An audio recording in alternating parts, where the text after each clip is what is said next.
Once a person went to Gautam Buddha asking for advice on how to control his emotions.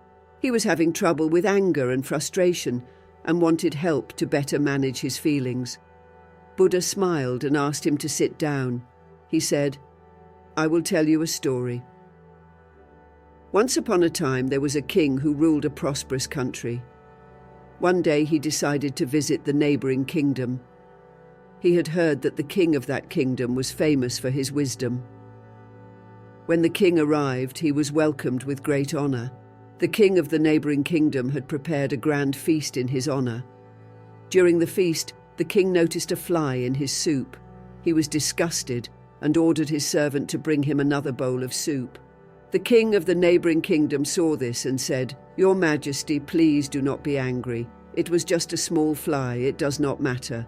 The king replied, "I cannot tolerate such things. Even a small fly can ruin my mood." The king of the neighboring kingdom smiled and said, "Your Majesty, allow me to give you a piece of advice. It is not the fly that ruined your mood, but your reaction to it. You have the power to control your emotions. Do not let them control you." The king realized the wisdom in these words and returned to his kingdom. From that day onwards, he started practicing the art of not reacting to situations that would previously trigger his emotions. He found that he was able to maintain his composure in challenging situations and was able to make better decisions. The power of not reacting is an important lesson for all of us. We often react to situations without thinking, and this can lead to negative consequences. Reacting to situations with anger and frustration can damage our relationships with others and hinder our ability to make clear-headed decisions. However, it is important to understand that not reacting does not mean that we should suppress our emotions. Emotions are a natural part of our human experience, and it is important to acknowledge them. Instead of reacting impulsively, we should take the time to process our emotions and respond in a thoughtful manner. In another part of the world, there lived a young man named Michael.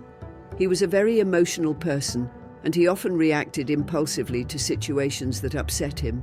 He would get angry and say hurtful things, which would lead to arguments and hurt feelings. One day, Michael decided to take control of his emotions.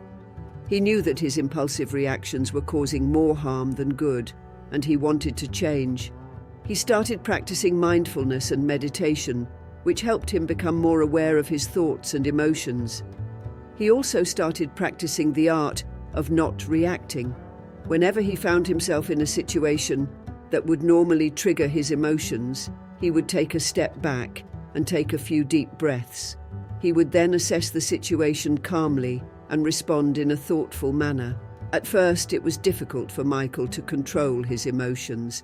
He would still get angry and frustrated, but he would take a step back and not react impulsively. As he continued to practice, he found that it became easier to control his emotions. Michael also noticed that his relationships with others improved. He was no longer getting into arguments and hurting people's feelings. Instead, he was able to communicate in a calm and thoughtful manner, which helped him build stronger relationships. One day, Michael's friend came to him for advice. His friend was going through a difficult time, and he was feeling very upset. Michael listened to his friend's problems and offered words of comfort and support. His friend thanked him and said, "You always know just what to say. You never get angry or upset." Michael smiled and replied, "It's not that I never feel angry or upset. It's just that I've learned to control my emotions and not let them control me. It's a powerful tool that has helped me improve my relationships and my overall well-being." Michael's friend was impressed and asked him how he learned to control his emotions. Michael shared his experience with mindfulness and the power of not reacting. He encouraged his friend to try it out for himself, and his friend was grateful for the advice. Over time, Michael became known for his calm and thoughtful demeanor. He was able to handle difficult situations with ease, and people admired him for his strength and resilience. He continued to practice mindfulness and the art of not reacting, and he found that it brought him a sense of inner peace and happiness. The power of not reacting is a valuable lesson that we can all learn from. It takes practice and patience, but the rewards are well worth it.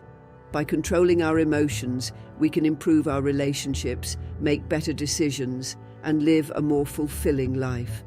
The moral of the story of the king and Michael teaches us that we have the power to control our emotions. We may not be able to control what happens to us, but we can control how we react to it. By practicing mindfulness and the art of not reacting, we can learn to control our emotions and respond in a thoughtful manner. It's a powerful tool that can help us improve our relationships, our well-being, and our overall quality of life. So let us take the time to practice and cultivate this powerful skill and let it transform our lives for the better. Anger will never disappear so long as thoughts of resentment are cherished in the mind. Anger will disappear just as soon as thoughts of resentment are forgotten. He who holds back rising anger like a rolling chariot is a real driver. Other people are merely holding the reins. Holding on to anger is like drinking poison and expecting the other person to die. One who conquers himself is greater than one who conquers 1,000 times 1,000 on the battlefield. Do not be led by your reactions. Be led by your actions. Peace comes from within, do not seek it without. In a controversy, the instant we feel anger, we have already ceased striving for the truth and have begun striving for ourselves. The mind is everything. What you think, you become. You will not be punished for your anger. You will be punished by your anger. The root of suffering is attachment. If you want others to be happy, practice compassion. If you want to be happy, practice compassion. Letting go gives us freedom, and freedom is the only condition for happiness. If in our heart we still cling to anything, anger, anxiety, or possessions, we cannot be free. Better than 1,000 hollow words is one word that brings peace. All that we are is the result of what we have thought. Respond, don't react. Respond with reason, not emotion. In the end, only 3 things matter: how much you loved, how gently you lived, and how gracefully you let go of things not meant for you. He who experiences the unity of life sees his own self in all beings and all beings in his own self, and looks on everything with an impartial eye. Happiness never decreases by being shared. We are shaped by our thoughts. We become what we think. Do not dwell in the past. Do not dream of the future. Concentrate the mind on the present moment. 3 things cannot be long hidden: the sun, the moon, and the truth. The only way to find true happiness is to let go of your attachment to things and people. The mind is everything. What you think, you become. It is a man's own mind, not his enemy or foe, that lures him into evil ways. An idea that is developed and put into action is more important than an idea that exists only as an idea. There is no fire like passion. There is no shark like hatred. There is no snare like folly. There is no torrent like greed. What we think, we become. All that we are arises with our thoughts. With our thoughts, we make the world. If you want to fly, you have to give up what weighs you down. If you want to change the world, change yourself first. Happiness is not something ready-made. It comes from your own actions. The trouble is, you think you have time. The mind is like water. When it's turbulent, it's difficult to see. When it's calm, everything becomes clear. The tongue, like a sharp knife, heals without drawing blood. Do not seek to follow in the footsteps of the wise. Seek what they sought. Purity or impurity depends on oneself. No one can purify another. Let us rise up and be thankful. For if we didn't learn a lot today, at least we learned a little. And if we didn't learn a little, at least we didn't get sick. And if we got sick, at least we didn't die. So let us all be thankful. The only real failure in life is not to be true to the best one knows. The past is already gone. The future is not yet here. There's only one moment for you to live. To be idle is a short road to death, and to be diligent is a way of life. Foolish people are idle, wise people are diligent. Hatred does not cease by hatred, but only by love. This is the eternal rule. Whatever a monk keeps pursuing with his thinking and pondering, that becomes the inclination of his awareness. Do not dwell in the past. Do not dream of the future. Concentrate the mind on the present moment. Your mind shapes everything. What you think, you become. Don't spend your life looking for answers in others. Find them within yourself. The only way to truly excel in life is to love what you do. If you haven't discovered it yet, keep searching and don't settle. You'll know it when you find it because it will speak to your heart.